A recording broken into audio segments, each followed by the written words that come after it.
What is up, boys and girls, and welcome back to the 12th video in how to get brutally strong. In this one, I'm going to talk about specificity versus variation. And I'm first going to address the questions on here about what specificity is and what variation is. And then I'm also going to move on to how you can use variation in different circumstances and the benefits of variation. So let's get into it. So first of all, what is specificity? Specificity is the act of doing what you want to get better at. So the exact thing you want to get better at, you can see specificity as. If you want to get a better front squat, you gotta front squat more. If you want to run 100 meters more, you have to run 100 meters more often.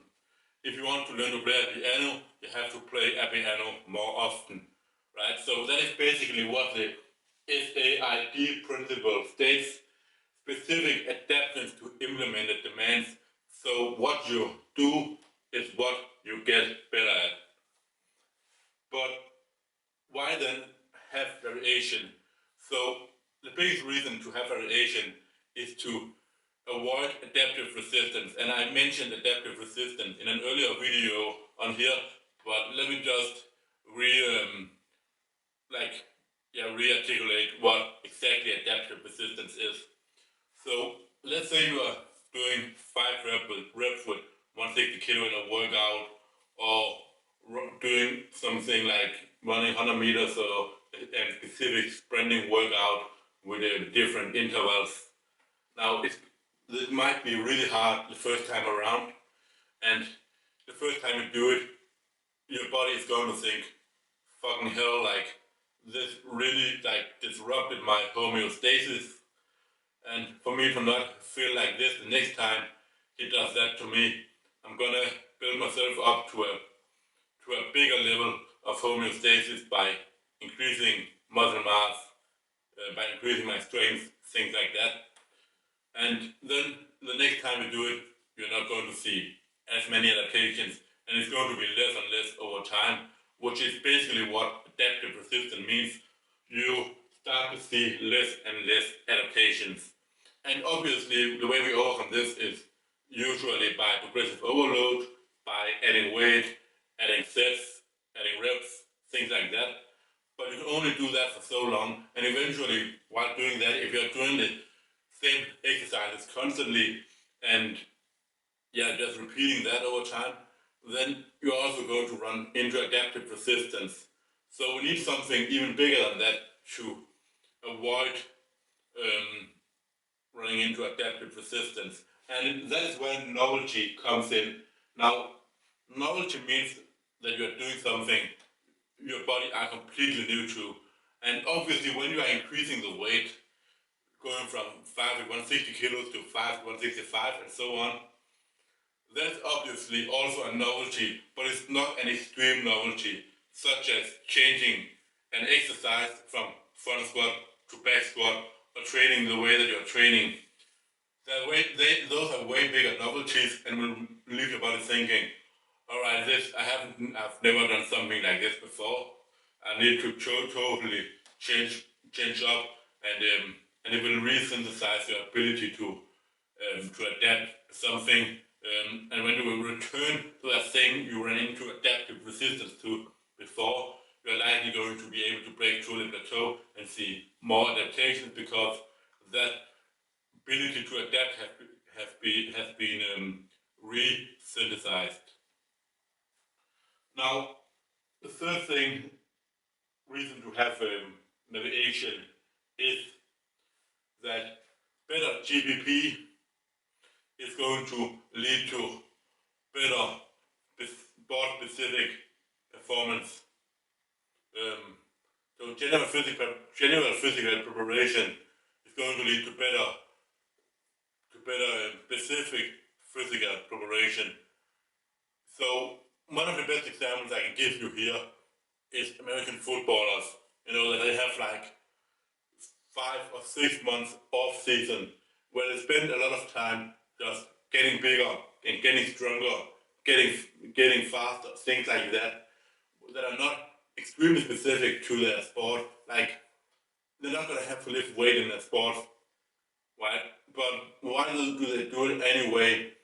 That is because for example, by getting stronger, as soon as they begin to then go back to the pitch, if they have more relative strength, it will allow them to also reach a higher max speed on the pitch as when they learn to transfer it into sprinting again, and it will allow them to, like, when their rate of force development comes back, they will also be able to reach a higher peak, um, yeah, peak like that output um, when they are when they have are at the top of their rate of force development.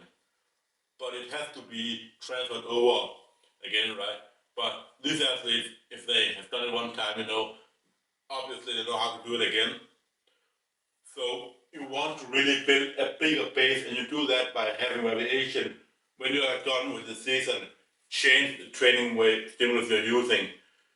Focus a lot on building up the tissue in the general physical preparation, getting stronger tendons, building up your work capacity to allow you to recover from more work, and then move on to more specific things like max strength, where you're building up where it's becoming a little bit more specific to what you want to do, right? But it's not, but it's still not the same. Then when you have built up the strength and are done with that, you start like sprinting, things like that, and jumping, really building on that explosive power through Olympic weightlifting movements as well. Now it's becoming a little bit more specific. It's not max strength, but speed strength instead.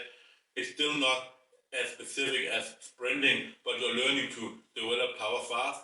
And now that you have again learned to develop power fast using your max strength to lift heavier in those explosive movements, then you're going to begin to transfer over to the pitch, where you're going to start sprinting and doing like different like agility work and endurance, things like that.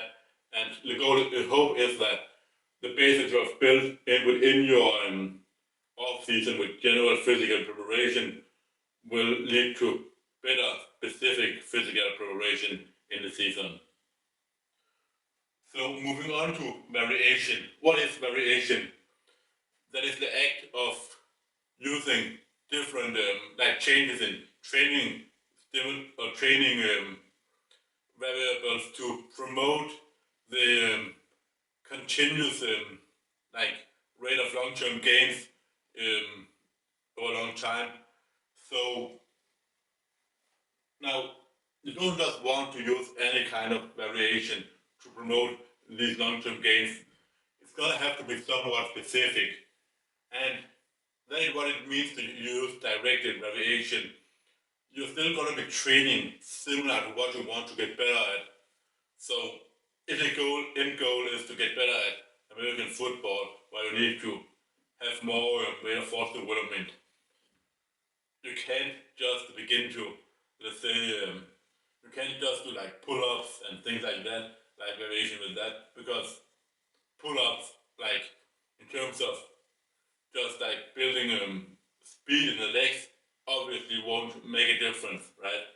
So directed adaptation, meaning directing the variation towards the things that you want to improve. I think a really easy example is a powerlifter who wants to get a better squat. An example of directed variation is using pause squats, using front squats. These are still variations of the squat, so they're still similar enough to cause improvements in the back squat, but because they're not the same, you can avoid adaptive resistance, you can avoid injuries, because the pressure points are going to be different. You're going to end up in different positions, more upright in the front squat, more time in the bottom in the back squat, and getting more out of less weight in both of those. So you don't just want to add variation for the sake of it. You don't just want to, as a powerlifter, begin to do sprinting or begin to like do leg extension instead of squats, because they're not at all similar enough, and you're gonna lose some ability for sure. So for the last part of this board, I listed up some types of variation that you can use. Now, the types of variations that we have are changes in volume. As I talked about, this is not going to be a huge novelty, but with changes in volume also comes changes in intensity. You're going to be working with heavier weights, which is the transition from a beginning of off season where you're focusing a lot more on building hypertrophy and work capacity and the anatomical adaptation in your body. Anatomical adaptation just means changes anatomically where you are building more resilient tendons and ligaments and building bigger muscles where you're seeing literal like changes to your body. And then you're moving on to heavier weights, which is obviously an increase in intensity as well, a novelty there, but it's also a novelty in terms of volume. Volume, because the volume are going to be less. You can't handle as much volume. You can't do 30 reps in a session with 85% of your 1 rep max. The same way you can easily do 30 reps with 65% of your 1 rep max with a lighter weight. Frequency as well is a huge one.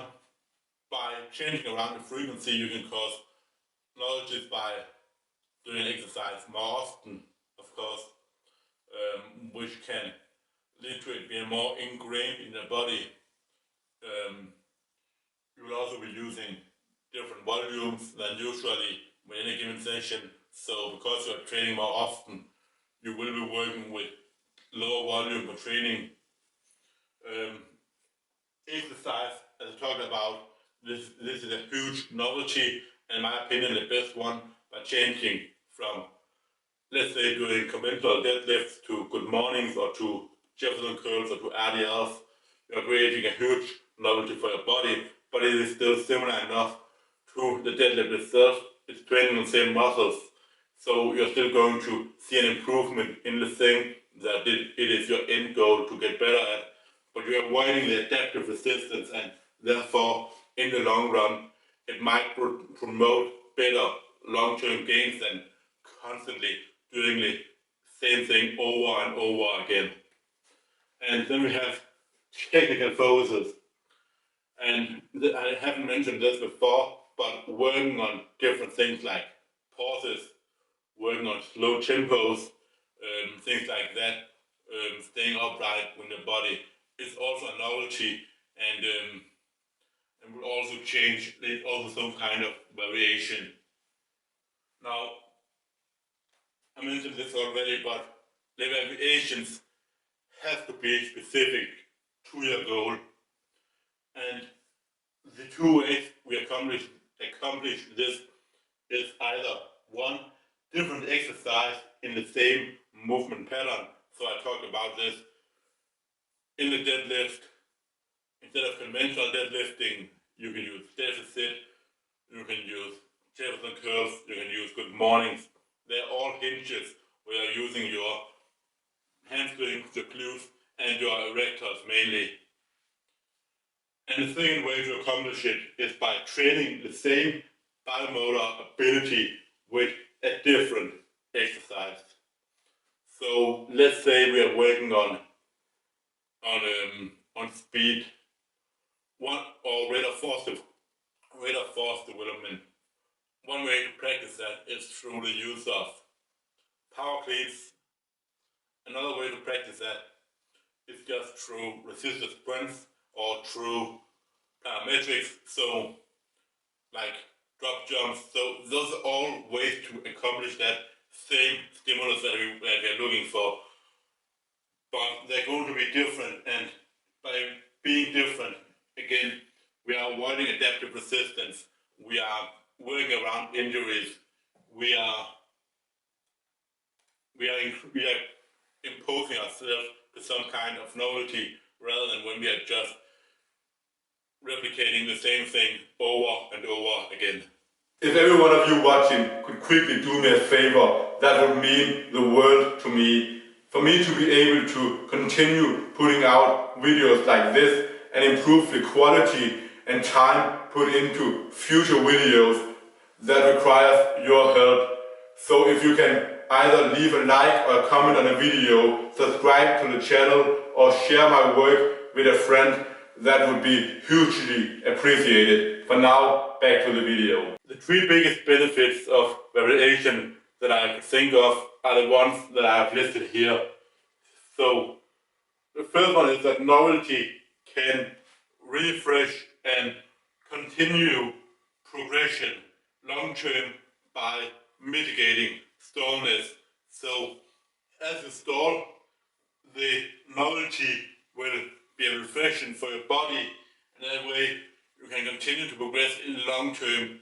And it is important to say in the long term, because over the short term it might mean that there is a slight decrease in your very specific performance, because you get out of rhythm when you don't sprint for a couple of months. You're obviously going to be worse, because we're not working with the SAID principle. But as soon as you begin practicing it again after a few months, let's say you become stronger at the squats and at the power cleans, and as soon as you start sprinting again and you reintegrate those technical patterns that you had before and become as good, then you're going to be able to run faster. The second one is, it's part of a long-term plan. I kind of already said that, so I'm not going to go more into the depth with that one. And then we have lower injury risk while carrying over to main goal. So, and that is mainly because when we are replicating the same things over and over again, we are running into an increased risk of injury, CNS burnout, things like that, especially when training heavy. And I think Louis Simmons says it really well, that the stronger you get, the less often, the less times in a row you can replicate the same movement with over 90% of your 1 rep max. If you do it as a very strong person, even 2 times in a row, you're going to get detrimental effects the third time. So you can't do it 3 times in a row. Beginners can get away with 3 times in a row with the same exercise for a single with over 90% of the 1 rep max. But apart from that, it will give detrimental results, because you're going to get into the exact same position with your knees, with your hips, and things like that. So the pressure in your body, the structures that get breaking down are always the same, simply by using accommodating resistance, by switching to front squat, or by doing power cleans instead of something else that works on your ability to generate power, your rate of force development. You are targeting other structures in your body, and it also allows those structures that have been breaking down to recover, and allows you to train harder constantly with a higher average intensity, but at the same time with lower injury risk. Now, I listed up some examples of how you can use variation in practice. And the first one is in terms of basically like things that are carrying over to your ability to sprint or jump high to rate of force development. And those are power cleans, squats, death jumps, and isometric lunges. Those are all things that train biomotor abilities such as strength and power, speed strength, etc. Or positions, so the lunge, for example, that are necessary when sprinting, right? So it's not exactly sprinting, but they train much of the same capabilities that we want in sprinting. So by reaching a higher level in those specific things, we can easier like develop our, like with sprinting we cannot really get a stronger squat, right? Or better power clean. I mean, maybe a little bit, like we're getting a little bit faster, but if we're constantly sprinting, will eventually not see results by that, but by switching over to squats and power cleans and such, we can work on our ability to generate more maximum strength in the squat, a higher rate of force development than in the power cleans, then do it with less weight, similar to sprints, where it's only our body weight to be able to jump higher, and eventually move on to sprinting. And we should see that our sprint are now faster within a couple of months, or maybe only a month. We should start seeing PRs appear. The next one is a little bit different. That is mainly for like throwers. So throwing different objects is still throwing, but the objects being heavier or of different shape and size may lower injury risk and increase maximal strength. So you will especially see people that are competing in the thing in the athletics where they're throwing or discus throwers, things like that. They will be using different objects in their training, and especially when working with heavier objects, you are gonna require more maximal strength, and working with objects of different size, it requires you to maybe grip it different, so you're not like you might have pain getting into this exact position here, but using a different object might require you to have your arm up here, which may not be painful and will allow this position here to recover while still getting a sufficient stimulus to increase your ability to throw further overall. Now the last one, this is one that I saw from Tudor Bumper. I was reading his book Periodization, and I got a little bit curious about like how he worked with his Olympic athletes. And he mentioned this, he had a javelin thrower who people didn't really expect this person to do well, because everyone was looking at the Soviet Union people where they were just like had like Verkhoshansky, Isurin, those kind of people that were training the athletes really specific. So the javelin throwers, so they were always just like training the javelins, throwing the javelins, or like the belief back then was that you gotta train really specific, and you couldn't blame them, because obviously, like, you would think that by constantly training the things you want to get better at, that's how you see the most possible progress. But Tudor Bumper, he thought that by, for example, increasing a javelin thrower's bench press 1 rep max, it will allow them to throw further as long as technique is the same. So again, javelin throwing is a sport where we want maximal power, and we also want rate of force development. So you can't just have rate of force development without maximal strength, because even though you can reach your maximal force fast, it's not going to be big, and you also can't have strength with low rate of force development, because then you will not be able to reach your maximal force in that short amount of time that you have to have the time to produce it in. So what he did was that he increased the athlete's motor abilities in isolation. So he really in the off season spent a lot of time working on maximal strength, better, stronger bench presses, stronger overhead presses, things like that, and then made sure that the person was still able to throw a javelin effectively with the same technique as usual. And what happened was that already in the first throw, the athlete made the best throw of the competition and won above all the favorites from the USSR, the Soviet Union, which was a huge surprise. But goes to show that variation has to be part of a long-term plan and can be used as long as it is directed. You have to do similar things steady, similar things still. You can't just do totally different stuff. like a javelin thrower wouldn't get anything out of getting doing like what would be a good idea, like hip thrusts maybe, or maybe hip thrust isn't the best thing, but like calf raises, training a biceps curl, things like that. Like getting a stronger biceps curl is not going to be necessary.